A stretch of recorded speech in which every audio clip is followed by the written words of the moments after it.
പിടിക്ക് എന്റെ വീട്ടിലേക്കല്ലേ. ഓ ഞാൻ പിടിച്ചോളാം. അല്ല ഞാനൊരു കാര്യം ചോദിച്ചോക്കട്ടെ. എന്തായി?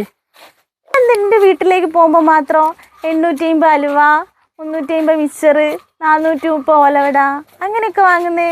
അതെന്ത് കണക്കാ? അതോ അതെനക്കറിയൂല. ഈ 850 അലുവ ഉണ്ടല്ലോ, ആരെയും തൂക്കി വെക്കാം എൻ്റെ വീട്ടുകാർ 1 കിലോ ഉണ്ടോന്ന്. പിന്നെ 430 മിച്ചർ, അത് 500ന്റെ പവർ ഉണ്ടാവും. അതിൽ 70 ഗ്രാം ലാഭാ നമുക്ക്.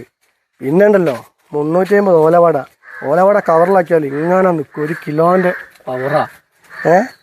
അതിൻ്റെയൊക്കെ പൈസ കൊണ്ടല്ലേ നമ്മൾ ഇങ്ങോട്ടുള്ള പെട്രോളിൻ്റെ ബൈക്കിന് പെട്രോൾ അടിക്കാനുള്ള പൈസ കിട്ടുന്നത്. നിങ്ങൾ വല്ലാത്ത പഹയതല്ല കേട്ടോ.